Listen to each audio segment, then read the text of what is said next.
to the Oxygenaddict Triathlon Podcast. We're brought to you every week by our sponsors, precisionhydration.com. Leaders in triathlete sweat testing and hydration with multi-strength electrolytes that match how you sweat. You can get 15% off with the code Oxygenaddict15. And also Team Oxygen Addict at team.oxygenaddict.com. Event-specific training plans, coaching guidance from Coach Rob Wilby, and supportive teammates in a private Facebook group. And welcome to the show. It's the week of the 4th of September as we're recording this. Thank you all very much for tuning in. And the lovely Helen Murray is here with me. Helen, how you doing, mate? Rob, I must admit, right then I was yawning. Well, that's okay. Do you ever get nervous yawns? I have this effect on a lot of women, Helen. Well, but do you ever get nervous yawns? Seriously, like before a race or something like that? I've had it many times before, and I'm not nervous about recording a podcast, but, you know, maybe I'm just tired tonight. Who knows? But that's what was happening as you were just talking. I was thinking, I hope he carries on talking because I need to yawn. There you go. Well, you're a week out for an Ironman, so you're allowed to be a little bit tired. You're going to start feeling magic on about Wednesday, but right now I'd imagine you're pretty tired anyway, right? I just need to get work out the way and then it'll be fine. Blooming work. A few big days of work and then it can all be focus the mind. We were chatting just before we pressed record, weren't we, that I was currently thinking of times when I've had fun in the rain. Yes, we've been sitting and we've been looking at the weather forecast for Ironman Wales, which is coming up this weekend. And it's not going to be a heat wave, Rob. Well, I don't know. It's not going to be a heat wave. I've got my 7-day forecast on, and they basically don't know what the weather's going to be doing, do they? At the moment, no. It could be absolutely tipping down, or that storm could go through the day before or the day after. Currently, the forecast I'm looking at says it's going to be really nice the couple of days after the race, really horrible a couple of days before the race, and they're not quite sure yet on the day of the race. So just pack every single item of clothing that you own. That's my best advice to you.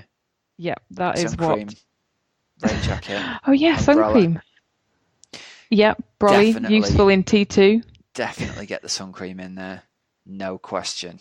If you don't, it's going to be hot. Honestly, I will always. I'm very good with sun cream. I will always pack it. So, yep, that'll be going in, even though it's Wales in September. The sun cream will be going in. I'm positive about that. Well, the one thing I'm sure of is looking at the 7-day forecast here. The sea is going to be anything but flat on race day. So, anyone else who's racing, you need to be preparing yourself mentally for a fairly choppy swim, I think. So. Yep, if you've not had any practice swimming in chop and waves, I think it's going to be worth your while getting down the day or two before the race and having a little float about in the sea and getting yourself, what's the word? Not acclimated, but just kind of getting used to throwing around in the water a little bit, really. Remember that you're in a wetsuit and you're going to float regardless. It's all going to be all right. I like your floating. Just go and have a float. Yeah, I think you might need to have a practice at swimming as well. I tell you my other dilemma I've been having over the past week, Rob. I'm just going to interrupt you there, mate, for sure. The whole floating thing is on, it's like get yourself in there first and don't try and swim. Just kind of bob around like a boy, just wearing your wetsuit. And a few minutes worth of that, you'll get in and you'll be going, oh, okay, yeah, I'm panicking. But after a couple of minutes, you'll realise I'm still going to feel sick. It's all going to be okay. I couldn't swim down under the water if I wanted to with my wetsuit on. It's all going to be all right. And then you can have a little bit of a swim around. Okay? So it's all going to be all right. Coach Rob says it's all going to be all right. Don't panic. Good. Yeah. They should make wetsuits with that on, like the Hitchhiker's Guide to the Galaxy. Here's my other dilemma, Rob. So, okay, well, it's not a dilemma. It is going to happen. The other day, I realised that my wetsuit, like I'm not particularly fast at getting my left leg out of my wetsuit. And you often hear about people cutting their wetsuit. And then I now have found out how to do it. So I'm going to attempt the cutting of the wetsuit a little bit. Interesting. Yeah. How much are you thinking of taking off it? Oh, about 2 inches. Not big amounts. But my advice to you with about this 2 would be, inches. it's like cutting your own kid's hair for the first time. You can always cut a bit more off. Yeah. That's what someone else has said, and I definitely know not to go up to the actual seam. This is the important things, Rob, that have been pointed out to me. Yeah. So I am going to take about an inch off of my wetsuit, definitely. So we'll see what happens with that. Again, probably should have done that, a few weeks ago, but never mind. We're changing things in the last few days, are we? Well, I didn't, who did panic training for 3 consecutive days before racing this weekend? Just saying. Who, me? I don't think you could describe what I did this weekend as racing, Helen. I did number. You're on the results sheet. That means you raced. I'm on the results sheet. That's right. I'm still alive. Which, I tell you what, heading down sections of the A66 in a fairly blustery side wind with a disc wheel, great big pointy helmet on, I was thinking, oh boy, I'm going to be in the middle of the carriageway in a minute. Ooh. Yes, it was fairly lively. Did you regret the disc wheel decision, or was it all right? Do I regret it? Well, Did you midway through? Yeah, without a shadow of a doubt. If I went back and did it again, I'd have taken my road bike and I'd have a bimble round for fun on my road bike. I don't think I was any faster on my TT bike. I think that in these particular conditions, especially as I said last week, having not really been on my TT bike for, in anger for the best part of a couple of years, having been out on it once before the race, I'd have been fine if it wasn't windy. But the minute we started seriously picking up speed going down the A66 and it was windy from the side, I lost my bottle totally and I was sitting up on the hoods rather than riding in the aero position. And at that point, as you know, all the aero benefit of the bike is gone. And I was just laughing to myself thinking, this is just really funny. Well, I'm kind of laughing at how little of your own advice you took on board. Well, I wanted to get out and race on my TT bike. I wanted to go and do it. And I was unlucky that it was 30-mile-an-hour winds on race day. No, that is so... What is your message to everybody? Get out on your TT bike if you're going to race it. Isn't it? You need to practice on your TV bike with the little TV. You absolutely do. You need to practice if you're going to. And there you go. I'm the crash test dummy of triathlon coaching for you. Don't make the same mistakes I've made for you. There you go. But Rob, how was it? Well done, by the way. It was really good fun. It was cold. It was super windy. Anybody who rocks up and raced that day there was just lots of very scared people lining up going into the water. It was pretty cold in the water, very windy, and in fact, so much so that the run was cut short. We weren't allowed to go to the top of Helvellyn, which was a little bit disappointing. Well, I say disappointing. I wasn't disappointed at all at the point where the marshal said, "Now you have to turn around here and go back down the mountain." Wow. But we got to I think the run ended up being 7 miles instead of 10 miles because you got up to Red Tarn and it was. The clouds were down thick over the mountain. You couldn't see where you were. The wind was about as windy as I've been out in, I think, on the mountains. And you were kind of getting blown around just as you were trying to run. So I was pretty glad we didn't end up at one of the exposed ridges. I don't think it would have been safe. So the organisers made the right call for sure. But I was just wrecked, Helen, after the bike. I just kind of pimpled through the run as best I could. It was really good fun. I had a really nice time. Oh, well, I'm glad you're back racing, Rob. I'm very, very glad you're back racing. Let's just start off with some results then, because we're talking about it anyway. Yeah, so the Helvellyn Triathlon, we shall start with Mr. Rob Wilby, who from Nuts of Tri Club, so 80th position. I get the results in the category. 24th. Yeah. So 31-minute swim. 2:58 in T1. It's not bad, Rob. Someone above you was 6.5 minutes. There's a lot of sitting around went on in transition, I tell you. 2:10 on the bike. Yeah. Yeah, you were 1:37 in T2, and then a nice little 1:27 run to finish off in 4 hours 13 minutes. There we go. So done and dusted. I'll tell you what the hard thing is having raced it. When would I have raced it? In 2010, 2011. So obviously a lot of time's gone by, but you can't help but kind of compare yourself now with then. And in your head, as kind of the aging athlete, you don't want to face the reality that that you're getting older and you're getting slower and you're not as fast. And I was looking at my splits and going, oh, I remember last time I did this, I'd already been back in transition by now. So there is that slight element of, but whatever, you've got to go, do you know what, that was great fun and I had a really good time and I got all my shiny carbon bike out again and had to zoom around on it and didn't crash, which was really good. So yeah, it was. And the last little bit, when you came down the final mountain, there's like a 3-mile stretch of super smooth tarmac all the way back into transition. And that made it worth its while having a TT bike. Just that stretch. It was just brilliant fun. Andy Heaps caught me at the bottom of the last big hill, and me and him had a race up the struggle, and we had a sprint finish to be the first one to get to the top. So yeah, it was really good fun. So yeah, thanks for everyone. There was loads of people came up to me actually and said they listened to the show. So there must have been 10 or 12 people came up and I think they were hoping for some more advice other than I'm really scared as well before the swim. So sorry if I wasn't much use. But yeah, it was nice to meet people and nice to know we've got listeners' helps. Brilliant. Well, Jack Hindle took out the win from Fogarty's Insurance Triathlon team in 3:11, and the winning female was, got it Sophie right here. Noon. Yep, Sophie Noon, West Cumbria Tri in 3:59, so just under the 4-hour mark. Brilliant. Yeah, very, very good performances from both of them. And that winning time from Jack is just mind-blowing. Absolutely mind. I think he was 10 or 12 minutes clear of the next person in the field. So really super, super quality performance on a day that was not a quick day. So hats off to you, Jack. Great racing, man. Rob, somewhere else which was not exactly ideal conditions was Challenge Valse, which in the past has been like this whole chocolate box image, and the European Middle Distance Championships were held there the other year, and it was blue skies, beautiful in Austria. Right, yeah. This year they had to shorten the race, so they cut the swim down to 1.5k, and they cut the bike as well.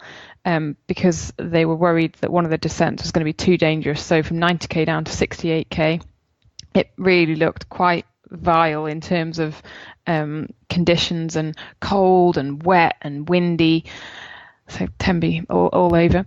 And anyway, Laura Siddle took the win out, which was another great result for her. Rob, she's having a flying season, so all the best for her. Isn't she? Yeah, really, really well. So looking good for Kona, and she got the quickest run in the women's race as well. So yeah, brilliant stuff. And Rob, the bit I particularly like is there's a photo of the finishing podium. Sid's there, like typically British, still in her tri-suit. I think Daniela Samler, who was second, is there in a bobble hat, full-on jacket and leggings. I love it.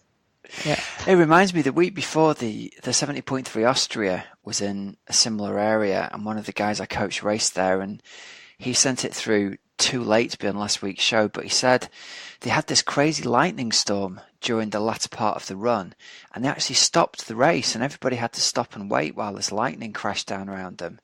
And so he said like hundreds of athletes were all lined up in the middle of the street, all kind of sheltering, and then they went, okay, you can all go now.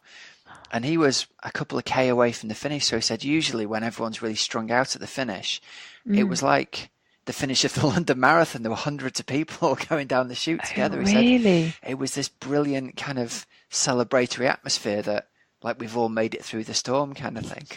Oh, wow. Do you remember Ironman Texas did similar, didn't they? A couple of years ago, when that storm came through, and just some people carried on and other people stopped, and it was just complete and utter chaos. Sid said, wow, crazy conditions, but still awesome race. Stoked to take the win. Very happy. So much respect to everyone who started. I hope everyone is now dry and warm. So yeah, hopefully they will be. And Rob, there were also pretty minging conditions for the Ötillö World Championships, which were held over the past couple of days as well. Yeah, we had, we got the full set of results through here, didn't we? Pronounce that again. I love the way you pronounce that. Well, I went with Ötillö. I like it. I just can't do the accents. It's always going to be Ötillö to me. Well, fine. Ötillö took place, and Precision Hydration were the official hydration providers there. So, there was a video posted I think we retweeted it on our Twitter feed. We're at OA Tri Podcast, and honestly, it looks very, very choppy. It did look rough, didn't it? There was nice blue skies, but what an incredible event. And the thing I mentioned before, I had a pal of mine do this race years ago and didn't make the cut-off at the 9-hour point, and I can't remember exactly how far it is, but it's a long way. The winners of the men's race have done 4 hours 11. So the winners were Team Garmin, who were... Do you want to have a go at pronouncing this, Hells? No, you can do it. Oh, thank you very much. So the males winners were Pontus Lindberg of Sweden and George Bielkamo of Sweden. Have I done? Okay. Yeah, great. Not too bad. The mixed winners were Team Say No to Doping with Jasmina Glad Schraven from Finland and Thomas Schraven from the Netherlands. And, I can't find the female winners. Here we go. A Team Camps.com too. With Christine Larsson from Sweden and Eva Nystrom from Sweden as well. So, well done to everyone who's taken place there. I can't believe people can get around a course like that in 4 hours. Yeah, it's incredible, isn't it? Yeah, amazing like stuff. Really, yeah, pretty awesome. Could you be tempted to do something like that? Like do an Otelo or a swim run type thing? Yeah, I loved the one I did. Yeah. I loved it. It was one of the hardest things I've ever done, but I think I have better fitness and I am a better open water swimmer than when I did it. I think it was perhaps the second time I'd done open water swimming. How long ago was it you did that? It was either 2012, 2013, that kind of time. It'd be really fun actually to see you do something like that. Yeah. Now you're a really decent open water swimmer and a really good runner. Cool stuff. The thing that worries me though is that everyone's wearing yellow compression socks on the photos, Hell, so I'm not sure we're ever going to get you into a pair of those, are we? I've got some pink ones. That'll do. You're in. Yeah, there you go. Yes, get in. Then, Rob, the other thing which I wanted to mention in terms of sort of big things going on this weekend was the Mixed Relay Cup. It was the first one which took place, and it's because Mixed Relay,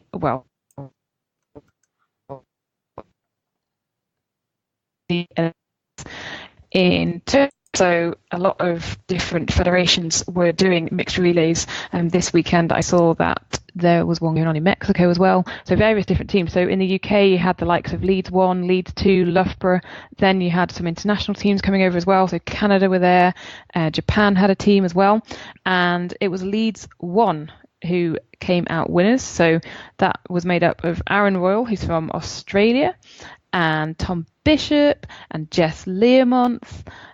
So they had a really, really strong result, Rob. It's going to be interesting to see how the relays take off over the coming couple of years. I think it's going to be, obviously with the interest in it getting into the Olympics, I think there's going to be a lot more of it around. And I just saw an article earlier today. Where did I put the little notes in about this? Have you seen this as well? I don't know. There's going to be mixed relays in the UK next year, as well as having them.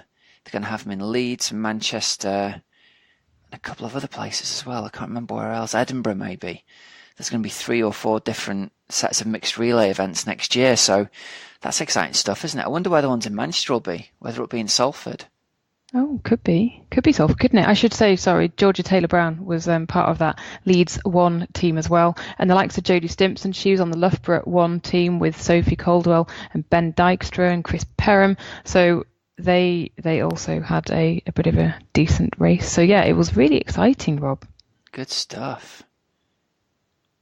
Oh, and I did also, want to say, Aaron Royal said I had a blast racing for the Leeds Triathlon Centre in the Mixed Relay Cup. Jess and Georgia were incredible. Tom finished it off in style for the win. Jess Learmont said, first relay, first race for Leeds, and first place, great fun and atmosphere. Thanks, Nottingham. And then Johnny Brownlee didn't race, Rob. He was meant to, but he was ill, and he said he spent the last couple of days in bed with a cold, and he was really disappointed not to be able to race. The really cool thing about that is, of course, you've got the club relays and stuff going on as well. Yeah, what other sport can you rock up and have the Olympic medalists in the same race as you? It's brilliant, isn't it? Yeah, and I guess that's part of the attraction, when isn't it? yeah, when you go and do say I don't know, the World Championships in Rotterdam, for example, the age group stuff, then you will be racing on the same course generally as the elites, won't you? And that's part of the appeal. Yeah, brilliant stuff. It's a whole nother set of excitement for triathlon coming next year, Hells. We're calling it now. The relay is going to be where it's at next year. Well, it's really, really exciting, and surely everyone loves a good dive as well, don't they? So they all get into the water. Can you do a dive into the water and not have your goggles fall off as you enter? Oh, God, no. It's the thing. When you're like 9, 10 years old, though, you do it all the time, don't you? And you don't have any kind of fear, and it's fun. And then gradually you get older. And I remember standing on some dive blocks for the first time in maybe 15 years and just thought, my God, I feel so high up. Yeah, it's a long way down, isn't it? Pathetic. Yeah. I'm with you, kid. Yeah. Oh, great stuff. So listen, it's worth mentioning, we mentioned our sponsors there, Precision Hydration. They were the official hydration partners out at Otelo. If you need to get yourself some hydration salts, you need to get over to precisionhydration.com. You can take the online sweat test. You can take a sweat test in real life. And then the cool thing that they've got is electrolytes of different strengths. So you can choose the electrolyte packet that matches the saltiness of your sweat for optimum hydration as you're racing. So get over to precisionhydration.com. You can order stuff on there and it'll be delivered to your door perfect and ready in time for you to race the next time.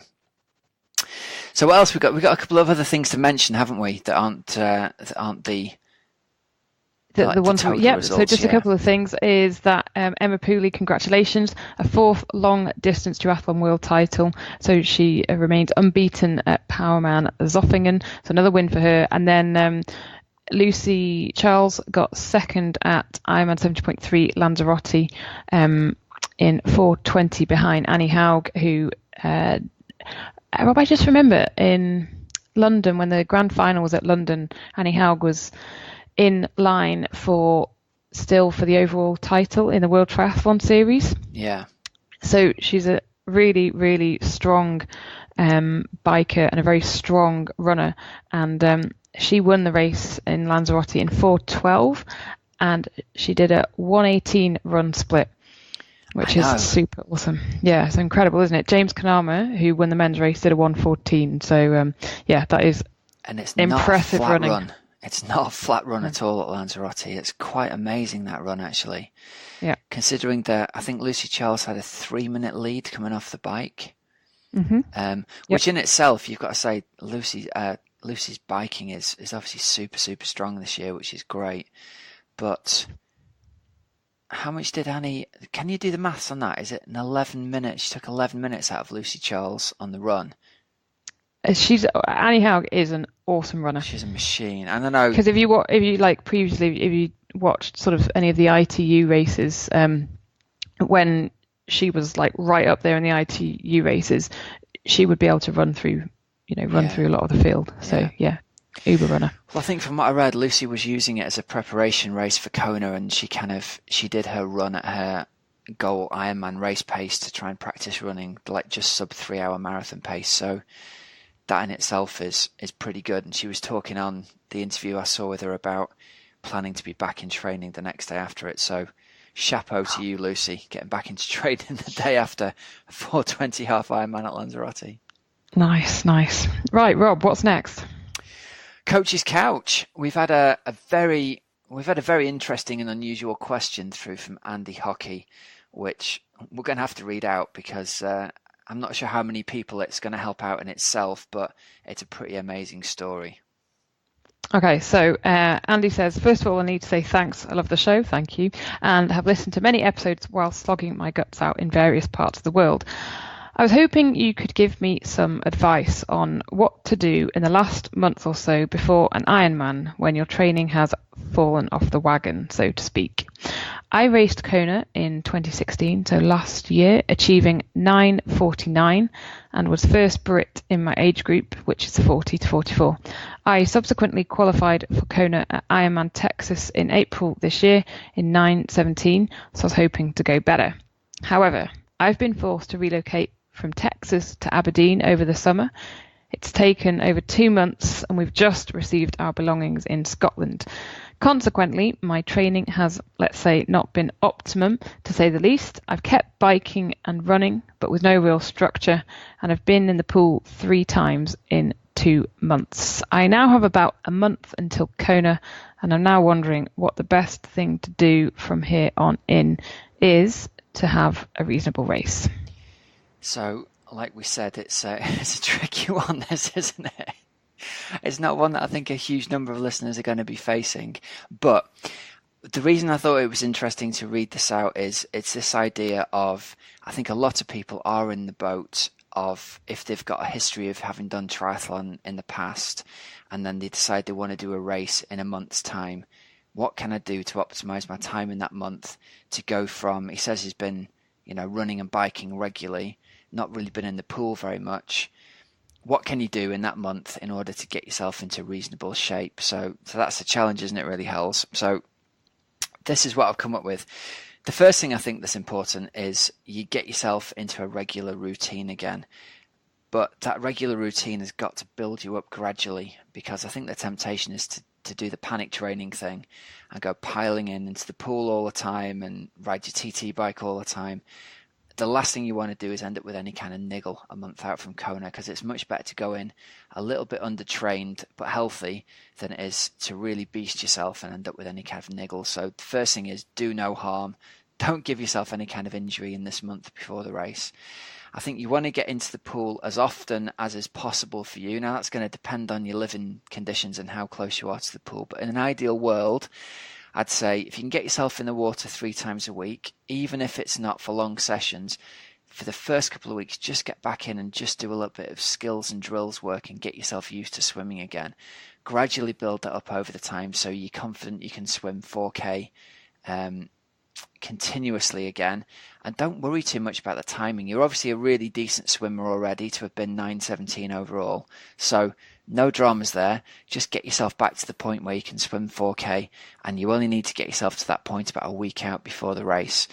And then with your biking and the running, I think a couple of key things I've written down in here is, on the bike, I think you want to take your biking from the point where you've been riding around without any structure and put a bit of structure into a couple of sessions a week. So you want to be looking at sweet spot type sessions on the bike, so 90% of FTP or the kind of top of zone 3, bottom of zone 4 for 10 to 20 minutes worth of intervals in your ride. That's really just going to get your system used to firing at slightly above your Ironman goal pace for a guy like you. And running wise, I think you want to be running as frequently as you can compared to where you're at the moment. So it says you've been running regularly. So let's say you've been running 3 times a week. If you can get yourself to 4 times a week and then 5 times a week, doesn't have to be long runs. Just get to the point you're doing 30 minutes 5 times a week and get 1 long run in every week as well.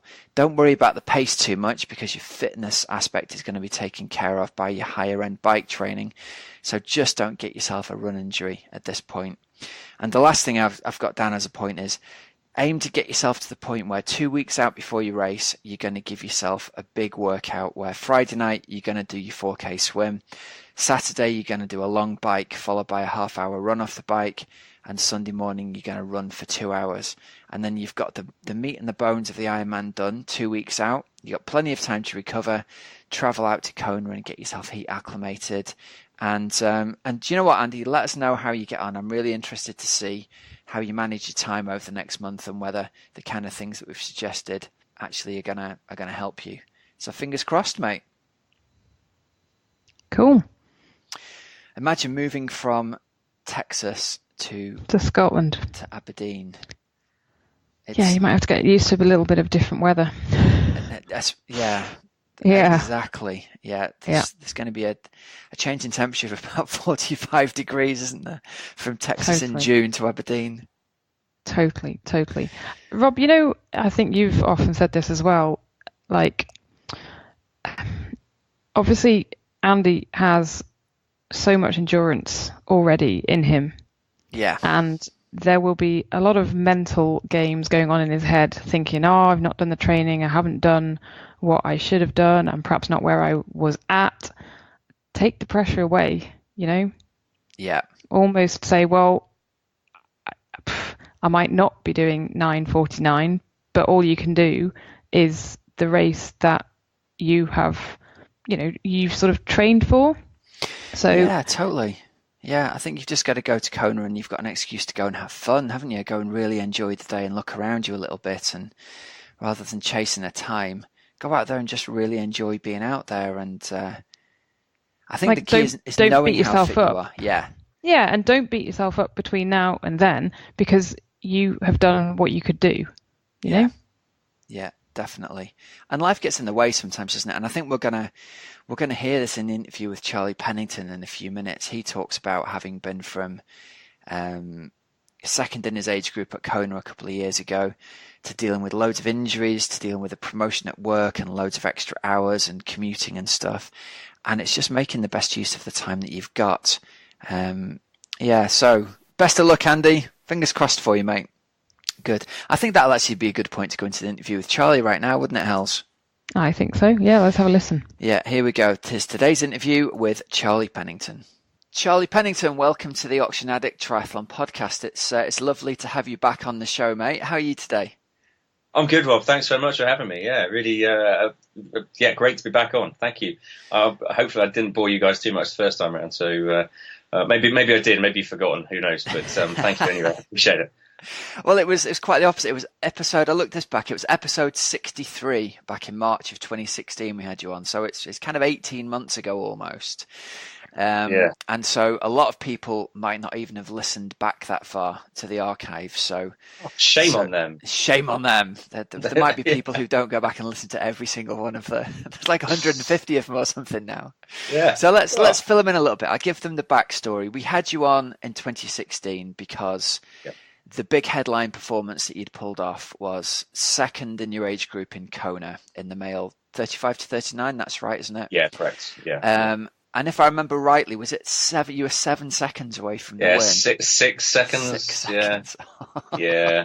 Yeah, that's not sore at all. I haven't really thought about that for the last 2 years at all, Rob. Thanks for bringing that up.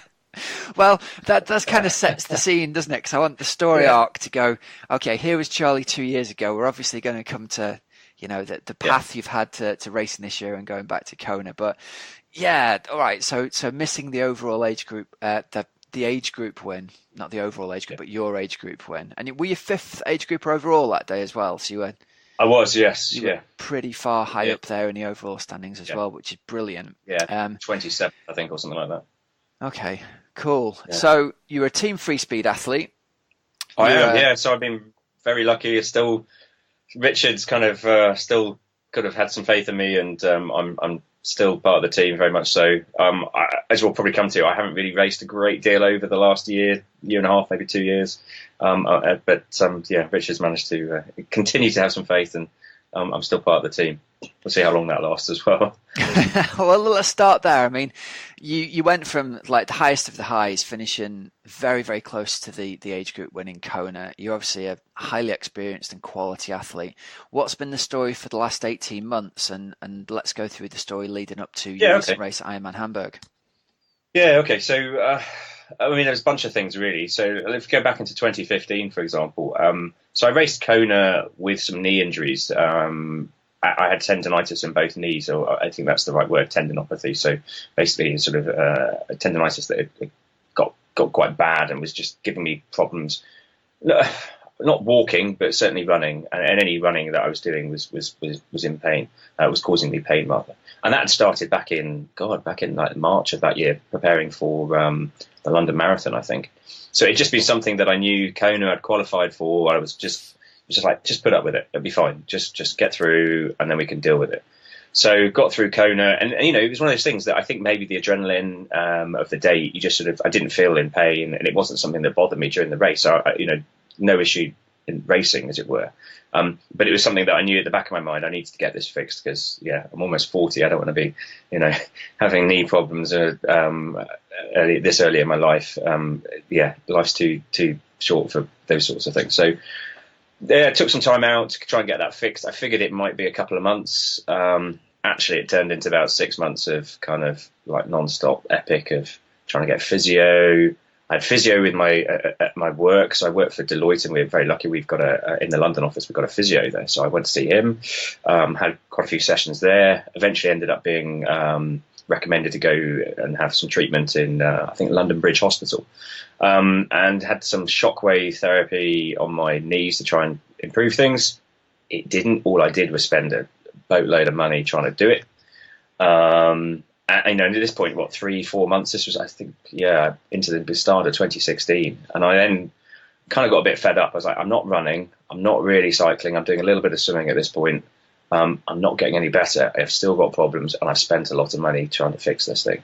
So I took some advice from some mates where I live locally, and ended up sort of hooking up with a physio here who took a slightly different approach, and fortunately quite a lot cheaper as well. And since then, things have improved. So the knee problems have gone away. It's taken a lot of time to do that. So a lot of acupuncture, a lot of exercises on the knees, and just weeks and weeks and weeks. But it did mean that I spent probably about 6 months not running, and therefore wasn't in a position to do any kind of racing really. I had a bunch of goals for last year, for 2016, one of which was to qualify for Kona for 2017 by, I think, winning my age group at Weymouth Ironman. But in the end, due to injury, by the time I got back into any sort of shape for running, it was too late to really commit to being able to run a 42k marathon. So I thought, no, let's just cut this down. So I did the half instead, 70.3 at Weymouth last year. And that was pretty much the sum total of my racing. I mean, I think that was the only race last year that I actually completed. And that was kind of just based on maybe a few weeks of, decent running, being put back together, and maybe a couple of months of cycling. Okay. It's interesting you mentioned there in the sort of the whole recovery from injury point. You ended up coming around to, I guess, what people would consider, you started on the traditional route of having physio and shockwave therapy and ultrasound, and you ended up with more alternative stuff like the acupuncture. Did you find the acupuncture really helpful in the end? Yeah, well, that's a really interesting question. My knee problem seems to have gone away. So yeah, right? Yeah. I mean, I'm fairly binary about these things. It seems to have worked, so yeah, let's keep doing it. I only asked because I had exactly the same experience. I had really bad ITB issues for a while and tried all the traditional route, and I think 2 sessions of acupuncture, and almost still in my head I kind of go, it doesn't make any sense that all this science would make it not help it, but then a couple of needles being stuck in it twice. Because the problem then went away, I'm almost at the time I was loath to think, well, acupuncture helped, because I was a bit concerned people would think, oh, you're a bit of a hippie. Now, 10 years on, I am a complete hippie, and I think all that stuff's brilliant. So it's good to kind of get more people who have experienced that kind of almost magical healing thing going on. Yeah, I think it was, I mean, let's go back to last year. I mean, I was having physio twice a week as well. So that probably helped. So the acupuncture definitely helped. Having a more consistent physio regime rather than once a week or once every fortnight, I think was also pretty helpful. Yeah. And the physio I see, I mean, he gave me some really good exercises to do. I committed to doing those things as well, because let's face it, people are really bad at doing the exercises that their physio set them. But the reality is, if you want, these guys have got some training and they know what works. So if you're paying your money, they'll keep taking your money if you don't want to do the exercises. But I wasn't necessarily keen on just keep throwing money at a problem. I wanted to get it fixed, because that was the whole point of going to them in the first place. So I trusted them, and it seems to have worked. I mean, I don't seem to have any problems with my knees. So thankfully that's gone away. Yeah.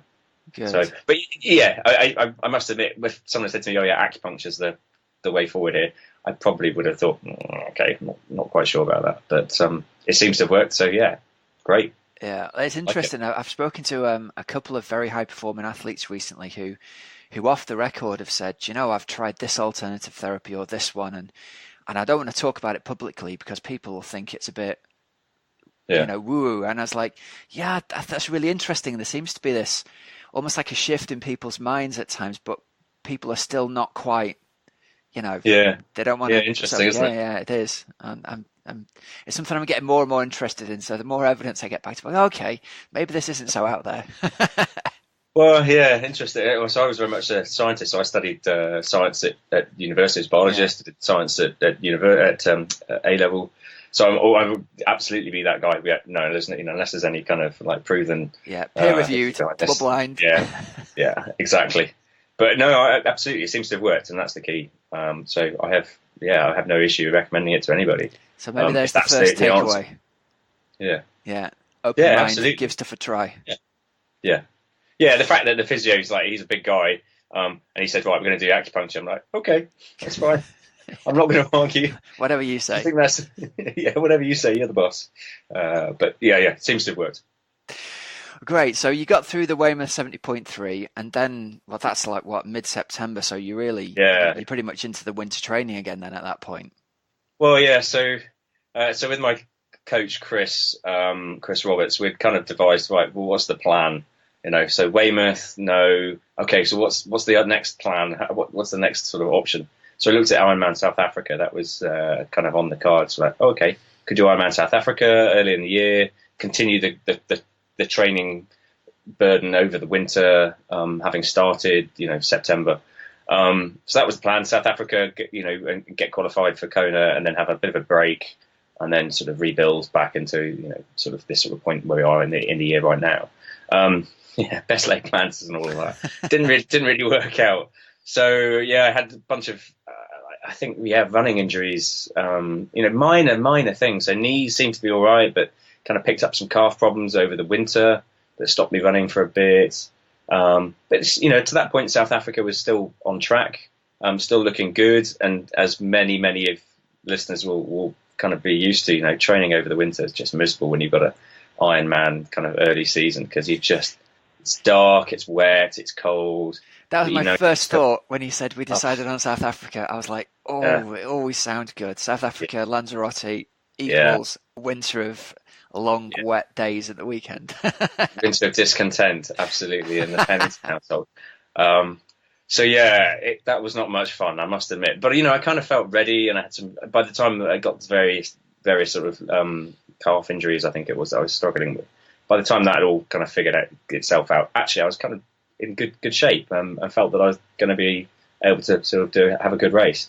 I then, bizarrely, how these things work. I got permission from my wife to go out and have a 7-hour day on the bike.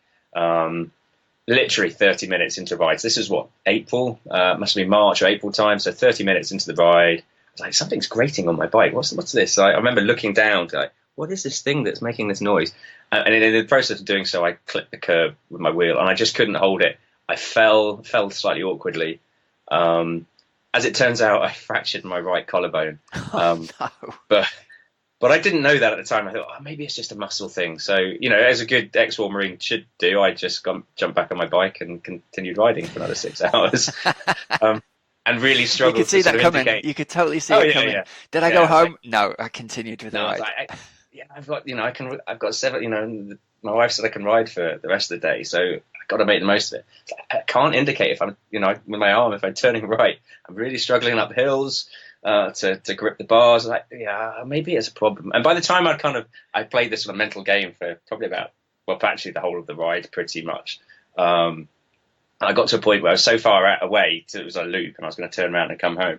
And I thought, well, there's no point in me phoning my wife to say, come and pick me up, because it'll take her, an hour and a half, 2 hours to come and collect me. So by the time she's got the kids ready, So I thought, do you know what? I'll just keep cycling. And then if there's a problem, she can come and collect me.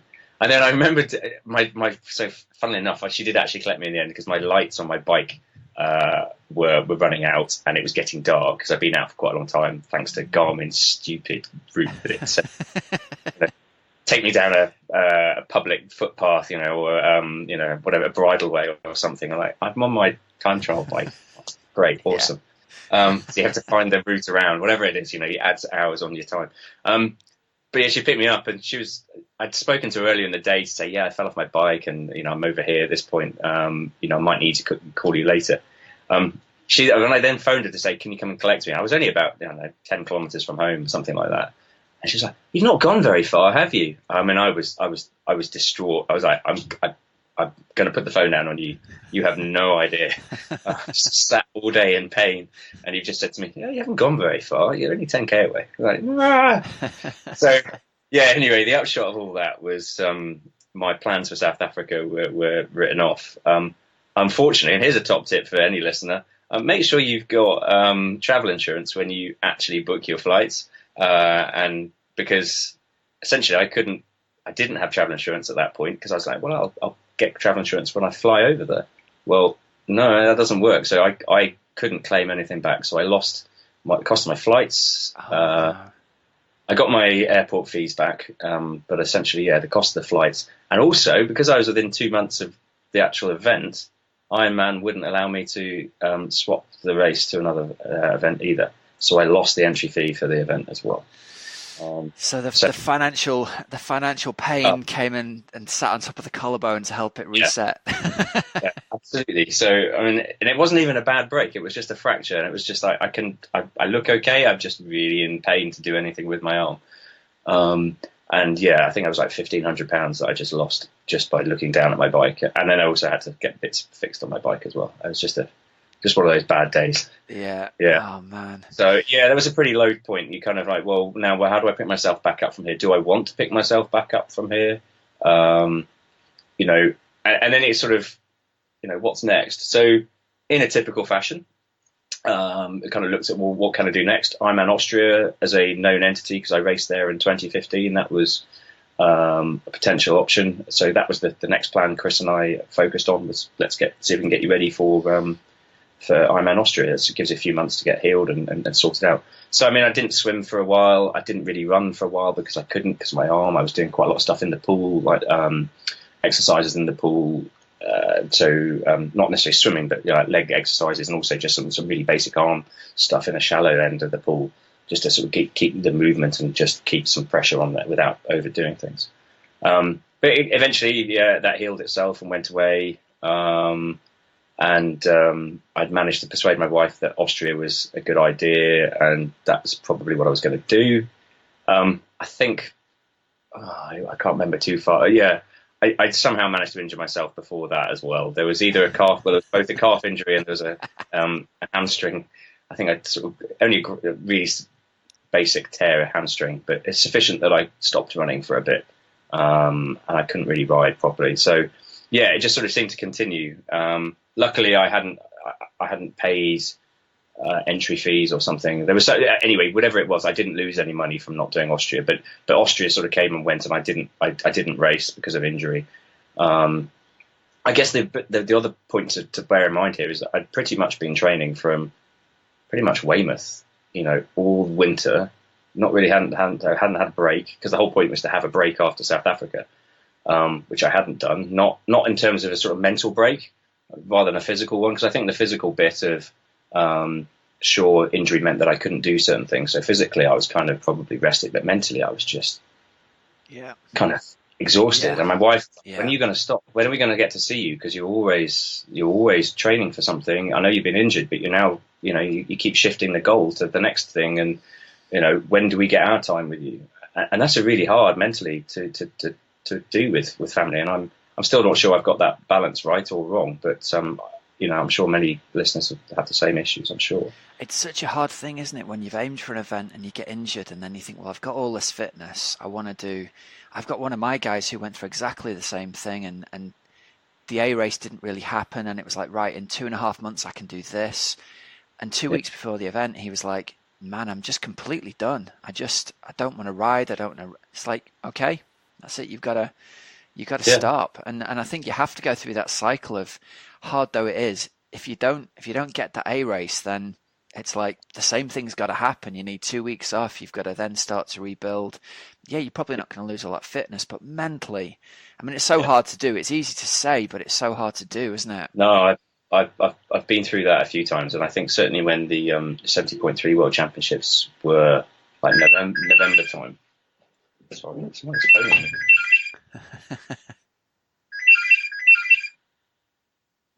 Let's see if that goes away. See, we're live on air. Yeah, sorry.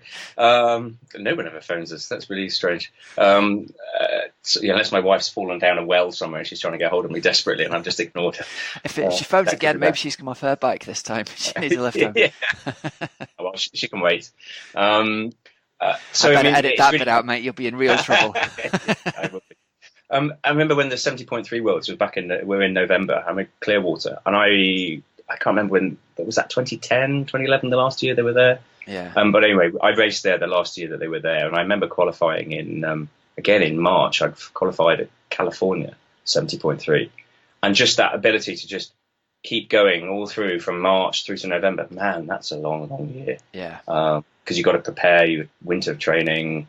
You've got to have those breaks in there somewhere, because otherwise I remember, September, October time, having a conversation with Chris, my coach, and I'm done. I don't want to race in November anymore. I am done. Yeah. He's like, well, a couple more weeks and then you can be done. Just let's get this thing finished. Let's maybe take a break for, have a week, an easier week or something.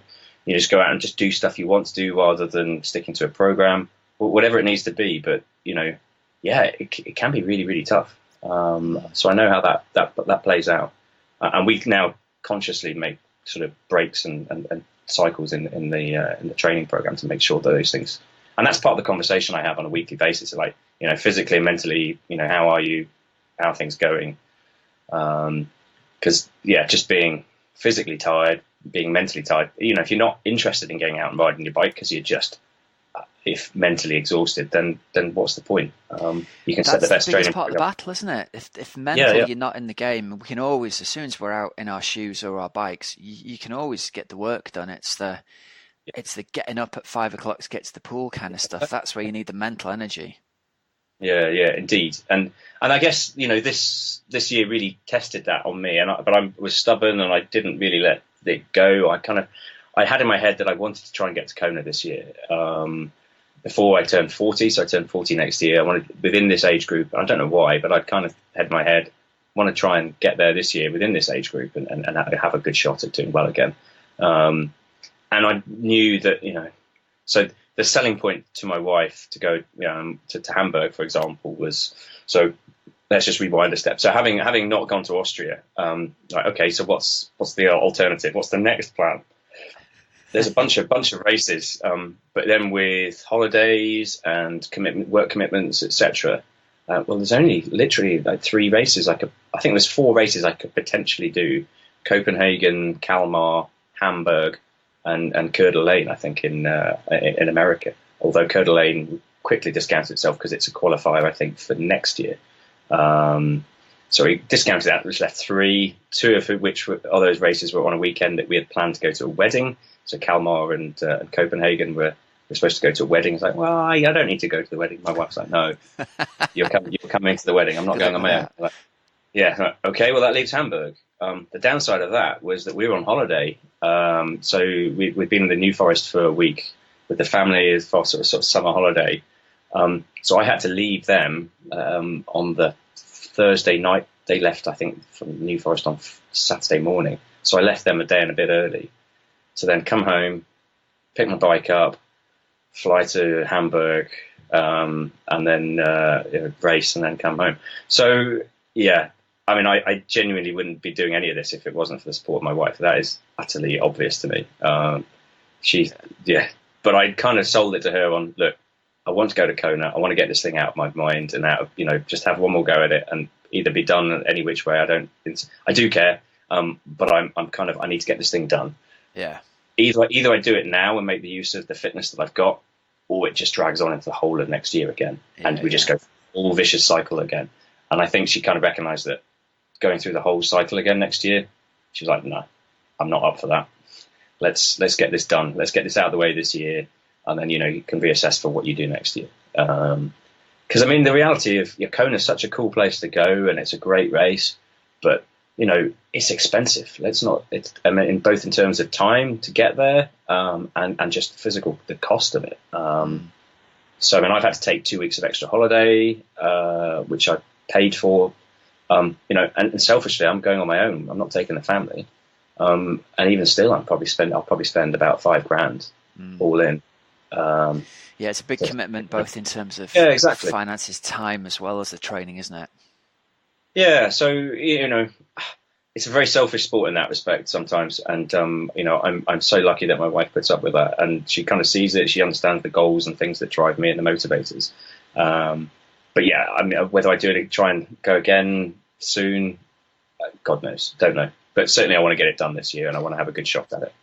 Get it out of your system for now, for sure.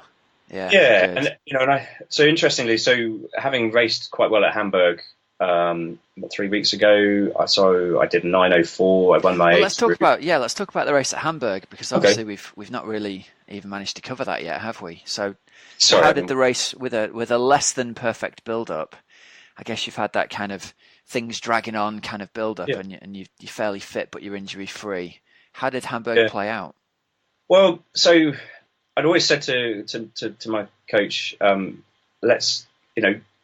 many people have said to me, look, you just need to go and do an 80% effort there. That's all you need. You just want to qualify. So just go run 80% effort and just get qualified and be done. I had never really treated it in that way, in that I wanted to get some confidence from it, because I just didn't know. I had the furthest I'd run since Kona 2015 was 32 kilometers in a training run. And, actually I ran that pretty well. I paced it really, really well. But I didn't really know is the answer. I didn't know if my body was going to be able to perform for sort of 9 hours plus of racing. So there was an element of, I want to go out there and have a good hit and see, confidence-wise, tick, we're in the right place. I'm fit and healthy. So there's a question of, can my body endure?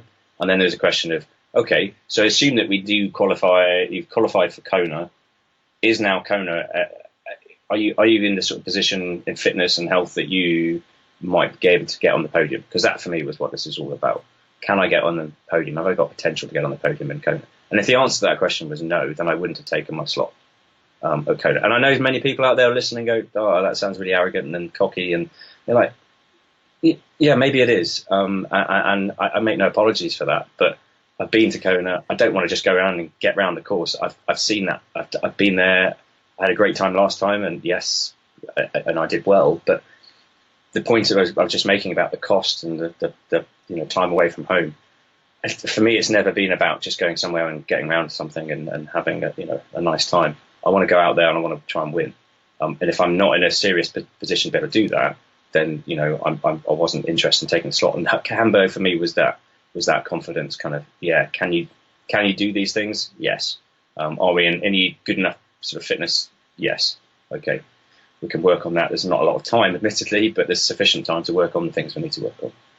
So you mentioned that your aim was to go out to Hamburg and to qualify without going full gas, because obviously you've got Kona in a few weeks' time now as we're talking, isn't it? Was it 7 weeks between Hamburg and Kona? 8 weeks, something like that. So it's not a huge amount of time, is it, for another training block when you've had a couple of weeks off of recovery and then sort of one big final push. You went, did you say 9:04 in Hamburg in the end? Yeah, 9:04. Yeah. Actually, it was a good day out. I mean, I'd thoroughly recommend it as a race, as an event. It was the first year it's been held. I think the last time I raced in Hamburg was 2007 for the ITU World Championships, Olympic distance. It was kind of strange to be back there 10 years later. I arrived on the Friday. It was raining. It was raining on the Saturday, and I thought, oh God, here we go. This is going to be miserable. And actually, the Sunday of the race was glorious, and it was just great. I mean, the sort of things that the Germans get, they understand, they do well. So closed roads, you can't imagine the UK having closed roads for that sort of distance of race. Yeah. I mean, it was just great organisation. The course was sufficiently challenging and interesting. There's things to see as you went around if you wanted to look around you. They do decent tarmac in Germany as well, don't they? They do tarmac that's actually not potholed every 7 meters. Yeah, indeed. And the run course was really well supported as well. Lots of people out there on cheering people on. So really, I guess there was a bit of me. Although I said I wanted to be really confident and have a really good hit out, I think I kind of quickly worked out I swam well, I biked well, or well enough. I guess my normal run speed was kind of missing a little. And I'd kind of went, okay, let's just back off the run a bit and just get round and see how you do. I mean, I say just get round. I still did a 3:04 marathon, I think, which is still not bad, but not in my normal kind of league of where I would be. What's your fastest ever run off the bike been, to give it context? 2:52. Okay. At Austria in 2015. So, and I think actually these were similarly distance course. I mean, I don't think Hamburg was 42k. It was like 41 point something, you know, but 41.6 or something like that. Yeah, but comparable to Austria. So yeah, I was off the pace, but I kind of mentally as sort of, that was, I think for me, it was sort of the mental bit of, am I just done here? I just get round and, you know, just go home. Do I want to go to Kona? And I kind of probably, I hadn't really got myself into that mental space of like, okay, come on, have a crack at this, really see what you're at. Despite having thought that I was, you know, when you're halfway into the run, you kind of then, it's really obvious whether you're in it or not. And it was then somebody who, it was I forget which club, the Pirates, they wear the Pirates stuff on there. Oh yeah, the Runners World or something, isn't it? The forum from something like that. Yeah, I can't. But there was somebody out there cheering with some of them, and who'd said to me, "Come on, mate." It was on the last lap, and I'd just taken a pause to walk it because I was like, I'm pretty tired actually, and I was kind of struggling, like feeling a little bit sick, and like, you know, where am I at?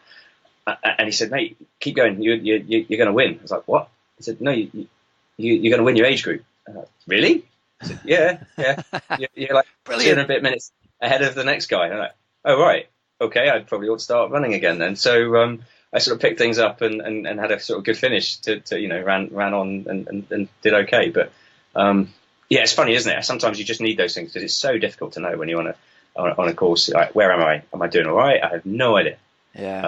And I didn't really know. So yeah, to come away with the age group win actually was kind of like on what was a average day, I think, in the end for me.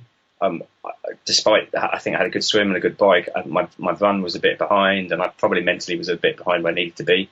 So to come away with the win, kind of like, actually, that's quite a good confidence builder in some respects.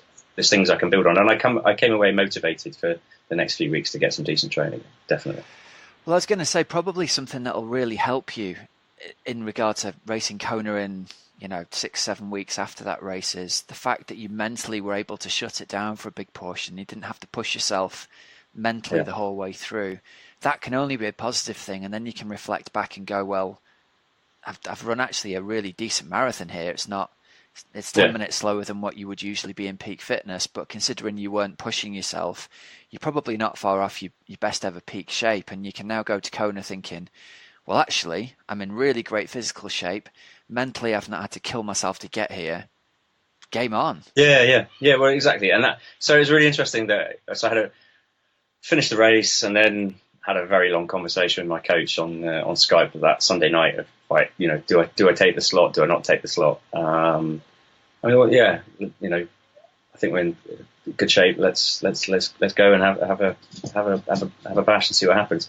I think my wife was probably frustrated. Like, you could have had 2 weeks at home, and you know, we could have had like a nice holiday or something, rather than you going to Hawaii for 2 weeks. So yeah, I mean, that's the other part of all this, isn't it? When you've married, you've got family, and there's other commitments, or not being married, but you've got other commitments. It just, life gets tough, and there's always something else pulling at it. So yeah, part of me was like really happy that I'd qualified and was in a good place to you know, training wise and the rest of it. And then the other part of me was like, oh, I feel a bit guilty now. Well, that's going to be natural, isn't it? But you're in a sport that takes a lot of time. But I think people, I mean, you're contending for the World Championships win. I think 99.9% of people in the world are going to understand that if you're in that kind of position where you could go to the World Championships and contend for the win, and it might possibly be the last time that you go for it, then it's going to take serious reasons to not do it when you've got a supportive wife and family, and it's really 4 more weeks of training, isn't it, to go there and roll the dice. Plus you get to go to Hawaii. Yeah, there's worse places to be rather than the UK in October, I must admit. So yeah, you're absolutely right. And I mean, I'm really looking forward to it. So this week just gone has been my first proper week back at training. Today is a rest day. I must admit, yesterday I was like, I'm really thankful there's a rest day tomorrow, because I was pretty tired yesterday, which is good. Yeah, it's nice to feel that way, having had a really good quality week. And I'm ready to have a bit of a break and then re-hit it again on Tuesday, start again and crack on again. So yeah, you know, I think Hamburg in many respects gave me that sort of physical kind of confidence, but also that mental boost that I kind of needed. Do you know what? Yeah, everything's kind of all right. You're doing okay here. There's a goal. I can see the goal now. I know what it is, rather than this constantly moving thing that you're not really sure what you're trying to get to. Yeah. I know where the goal is. I know what I've got to do. We've got a plan to get there. Cool. That's what I like. I like to sort of get on with those things. Yeah. Well, good. Well, listen, I think we've taken up plenty of your time today. And I think it just remains to say we really wish you all the best. I'm really excited to see how it plays out for you in Kona. And thank you. We're always playing along and tracking along online anyway. So just before we finish, let's give a shout out. You mentioned Team Free Speed, long-time supporters. Who are some of the guys who've helped you out along the way in terms of kit and sponsorship and things like that? Yeah. So I guess the prime sponsor for Free Speed, we shouldn't really forget, is Skechers. And I know there's a lot of folks out there who go, Skechers, don't they just make like casual shoes and whatnot? I love their shoes. I mean, it's one of those things, and I know everyone will expect me to, because they go, oh, you're biased, you have to say that. But it's really difficult to sometimes be given something and say, here you go, you have to use this. I've always just got on with their shoes. They fitted me. I don't get blisters. They work really well for me. And to be fair, actually also the guys are really nice folks who work at Skechers. They always look after us. So certainly Brett and Will, they're always looking after us and making sure we're okay. So really thankful for them. And I guess the guys who've really supported not just the team, but I've kind of felt a bit of a personal touch with Precision Hydration. The guys there, nice. Andy and his crew. Always up to mad stuff themselves anyway. Forever flying around the world selling their wares, or just on holiday as far as I can work out. I'm not quite sure what's in there. Yeah, I supposedly working. I think that's what they sell it as. But anyway, they've always looked after me. And I mean, I struggled years ago with just getting my own kind of balance of nutrition and hydration right. So here's a good example. I remember doing the 70.3 Worlds in Vegas. And I mean, I think I used 2 gels for the entirety of the race, and probably like 2 bottles. I mean, I was pretty much, at the end, I was about to pass out. I mean, my pee was kind of like the color of Coke as well. It was disgusting. Because I'd kind of, to that point, I'd struggled beforehand, like trying to drink and eat, and whereas I have a much cleaner strategy, and Precision Hydration definitely helped me do that. And they've got great products which I get on really well with. I like the flavor. I want to use it when I'm racing because it's something that I want to actually drink, because that's also key to it. There's no point in having something that might be really good for you, but if you don't like the taste of it, then you're not going to use it. So, yeah, definitely. Yeah, so I'm definitely I'm really thankful for their support. They've definitely looked after me over the years. So thank you. And there's plenty of others. I mean, Orca as the swimsuit and swimwear sponsor. Again, it's strange how you kind of go around these things. I remember using Orca wetsuits years ago, and then since then they've used lots and lots of different things. But they've made leaps and bounds in their wetsuits since then, and seem to do all right. Yeah, 55-minute swim, I think. Although not my fastest swim, actually, I think by comparison to everybody else at Hamburg, was actually probably right up there as one of the fastest swim times at Hamburg. So. Yeah, nice. It all seems to be going all right. Good. All right, well, listen, Charlie, on behalf of all the listeners, mate, have a fantastic race out in Kona. We'll be rooting for you with the British flag. No photographs on Twitter of you doing the undies run. That's the only thing that we'll ask, okay? I can't promise that. I'm not sure. We've got Free Speed. So there's 8 of us from Free Speed going. And of course, one of the most serious questions we had in our little Facebook internal group of questions, right, guys, what were we all wearing for the underpants run? Oh, nobody needs that pain, Charlie. Yeah, well, hey. There's so many people taking photos of, their holidays or their training camps. I've just been depressed all year. So, payback time coming soon, guys. Love it. Yeah. All right, mate. All the best, and I hope we can get you back on after Kona and hear about how the race goes. I look forward to it. Thanks very much, Rob. Cheers for your support. I appreciate it. All right, there we go. Good guy. I really like him. He's a nice character, and he's been through the mill with, broken collarbone and constant series of injuries and stuff. So to come back and get the age group win at Hamburg and then punch the ticket to Kona and get out there and race and still be kind of, I really want to go and podium in Kona, I think it's a great story. And people like him sort of underline to me how possible it is if you're focused and you carve out the time to have a busy career and a family and get the training done. and it's pretty inspirational, really. Totally. And there's another interview coming up in a couple of weeks, which also sort of reiterates that point. We'll be speaking to, well, we have spoken to, we'll be hearing from Ali Rowett, who is also a member of Team Free Speed, actually. And similar, Rob, you know, she works a busy job. So, and yet she delivers consistently at the highest end of age group racing. So it'll be very cool to hear. I think you'll quite enjoy that interview with her as well. Yeah, good stuff. All right, so we're going to jump forward. So we've just got one little interesting piece of news I've seen on the interweb this week, Hells, which is probably going to be quite a landmark moment, I think, in terms of sort of new announcements in power meters. Garmin have announced the Vector 3. Have you seen this? I have seen it. Yep, Mr. DC Rainmaker's done a little review of them. Oh, has he really? Oh, you're ahead of me in the game. Good. Does he like him? Yeah, he says,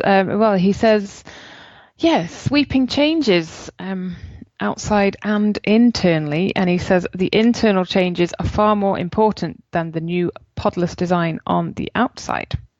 I think the podless design in itself is enough to make most people excited, because there are so many stories you hear of people breaking those little pods off when they're changing the pedals over. If the Vector 3 is the point where someone can literally just whip out an Allen key and move the pedal to the other bike as they go out of the door, and it takes you 15 seconds, you don't need a torque meter and all that kind of stuff. That's going to be massive for people, isn't it? And hitting a price point of £400 for the single-sided power meter, I think we're going to see. We talked about this a little bit before. I think the prices of power meters have been kept almost artificially high for quite a long time, because it's almost like all power meters are expensive, so the new ones that come out are as well. Mm-hmm. Prices are going to start dropping quite dramatically, I think, over the next year. Well, that would be good for people. It's definitely good for people. This will be very good. This will be welcome. That's it. That's what Mr. DC Rainmaker says. Really, it's just the price that is the downside of these new Vector 3 pedals. It'll come down eventually, won't it? We'll get there eventually. Like everything. There's me, Rob. Still no power meter ever in life. Still haven't tried. Oh no, the only time I did try them was on the spin bikes at the Tri Club. Yeah, it's not quite the same. No, I know. There we go. I've survived. Well, two other things I wanted to mention. One of them is we heard from Land's End to John O'Groats record attempt, and I've had a little update on that. And because of the dodgy weather, they're gonna now start. So if you're listening to this, maybe Tuesday, they're literally going to start tomorrow. So Wednesday, the 6th of September. They were originally going to start on the 5th. So it's the Le Jog record attempt and the 1,000 mile record attempt. So Jasmine will set off at 7 a.m.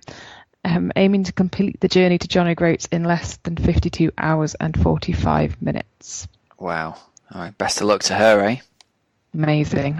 And then the other thing is, if you are going to be doing Ironman Wales, then if you go down to the athletes briefing at midday, then you might get to meet Chrissy Wellington, because she is going to be there and she'll be selling and signing books straight after. So her new book, To the Finish Line, will be out. So yeah, she is going to be down in Tenby for Ironman Wales, which is cool. Meet the legend.